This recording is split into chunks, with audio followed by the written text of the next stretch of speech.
Welcome back to Real Estate Mindset. Today's video is going to be absolutely bonkers.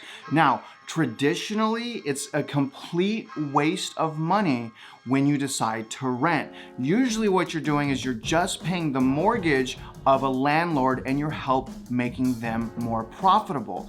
Now, traditionally, real estate is an absolutely amazing investment, except right now. I will actually argue that investing in real estate right now is a huge mistake. But here's the good thing, you guys. Things are changing. It's shifting back into a buyer's market, which is really, really good news if you're like me. However, unfortunately, my current lease is going to be up in August of this year. And quite frankly, I don't have enough time to find the deal of my dreams. So what I have decided to do is extend my lease. So I'm going to talk to you guys today about why I'm extending my lease. And then I'm also going to tell you guys how much money I'm spending on my lease to basically look at how much I need property values to go down in order for it to be worth it to extend my lease. So I'm going to explain that, and I'm going to explain why you should potentially extend your lease as well. If your lease is up in 2022, you may want to consider extending your lease. So we're going to jump into all of that stuff today, y'all. But remember this, I'm not your financial advisor. My bio is as a realtor, loan officer, and instructor in Texas.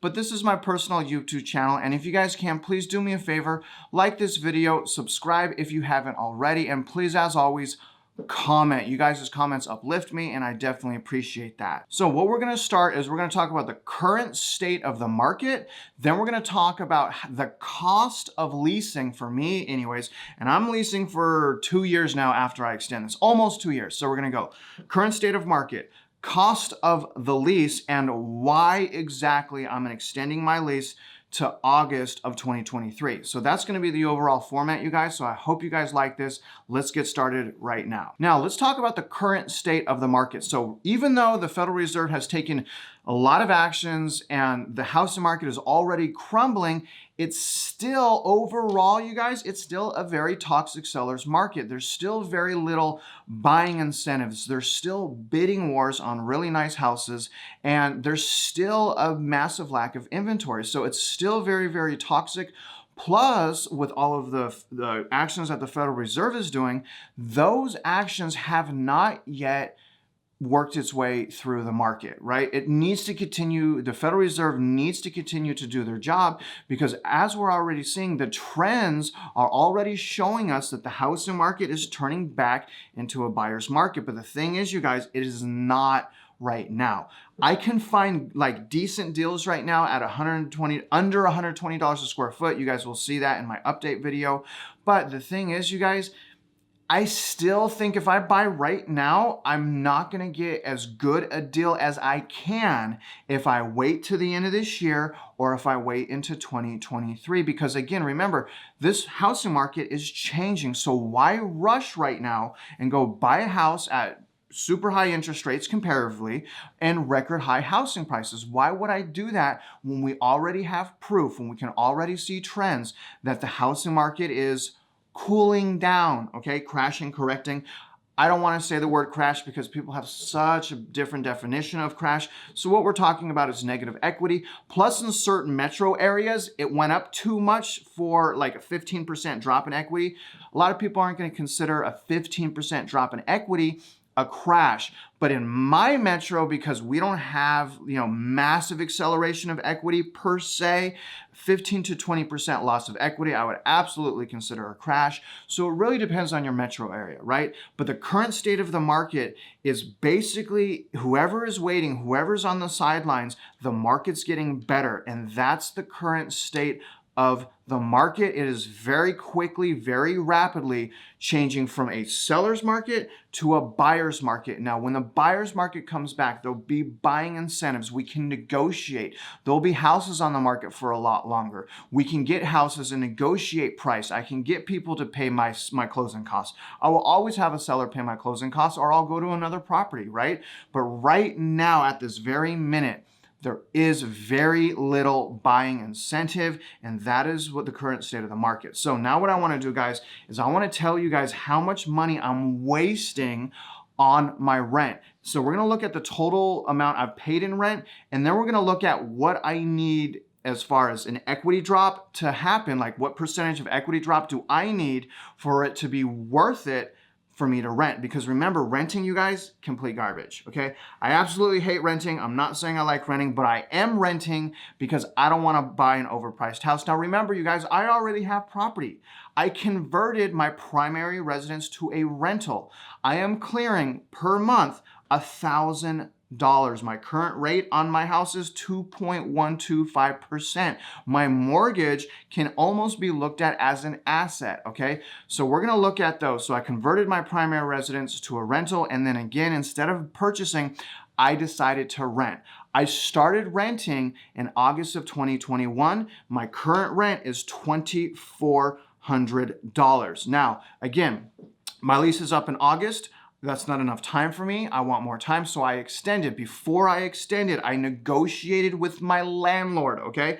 I negotiated. Why wouldn't I? I asked her, can you please drop the price? Because I'm a realtor. I also provided her data on other rentals that were comparable that were renting for less. So I actually got a drop of $50 a month, and I was able to sign an 11-month lease instead of a 12-month lease. But for the first year of my rental, I am spending $28,800. Okay, so for the first year, $28,800. For my second year, $25,850. So we got to take the 28, we got to take the 25, and we got to add that together. So the total cost for me to currently rent and also extend my lease is $54,650. So I'm paying in rent, listen to this, okay, for 23 months, almost $55,000. That is a super scary number. But the other thing is this, guys. So we're going to go over how much equity has to go down if my price point is $400,000. But also, here's another point I want to make. If I bought right now, or if I bought as soon as I converted my primary residence, I would have purchased something that I didn't like, because remember, we also had historically low inventory, so I would have to overpay for something that is complete trash. So I'll argue that point alone, that if I did buy, I couldn't even get something that I liked, but we're not going to cover that much. I am at a $55,000 loss, okay? Now, I know I'm making $1,000 a month on my rental property, so the current income I'll be making on my rental for the 23 months that I'm currently renting is $23,000. So technically, I can take $23,000 off the $55,000 that it's costing me to rent, but I'm not gonna do that. I'm gonna act like I'm not getting $1,000 a month, and let's just take a look at the $55,000 loss. Now, here's the thing. If my price point is $400,000, what do I need the equity to go down to for it to be a good decision? The answer, 15%.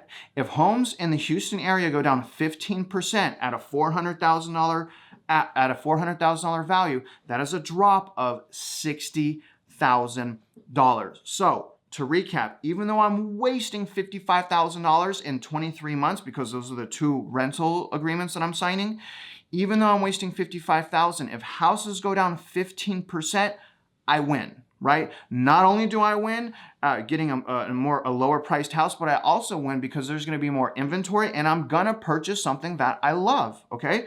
I'm gonna purchase something that I love, and I'm not gonna overextend myself purchasing, because I'm gonna have the seller pay my closing costs. If I bought back in 2021, the end of 2021, not only am I gonna have an overpriced house, I'm not gonna like the house, and I'm gonna have to pay my closing costs. So it's gonna be much more expensive. But if I'm waiting, again, if I wait, houses come down 15%. There's more inventory. There's more houses that I love that are on the market longer. I'm going in, I'm gonna get a good deal on the house, and I'm gonna have them pay my closing costs. Do y'all see? Now here's the thing. What if it goes down 20%?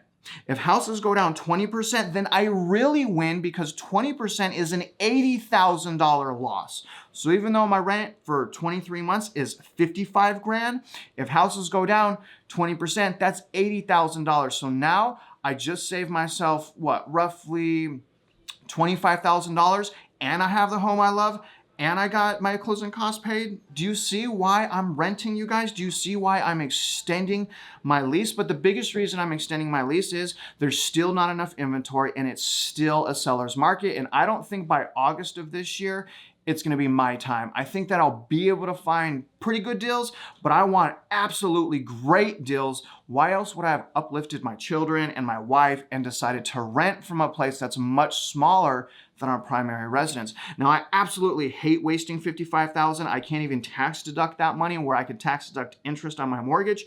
But again, you guys, I don't want to be locked in my house. I don't want to get trapped upside down. Being that I'm renting right now, it gives me the freedom to do what I want. And if I find a deal that I love, I'm just going to break my lease. But just so you know, my goal before the end of 2023, I plan on purchasing 2 homes, an investment property and a new primary residence. But can you guys believe that? $55,000 that I am wasting in rent. So house value must go down 15% for me to win, unless I want to count the $1,000 I'm making on my rental, right? If we count that, then prices only have to go down 8.5% for me to have made the right decision. Very interesting, right? So in other words, you guys, I absolutely believe in Houston that we're going to have a 15 to 20% drop in equity. I believe that's already starting right now, but I believe it's really going to be evident towards the end of this year. And I believe we're going to see a lot more buying incentives.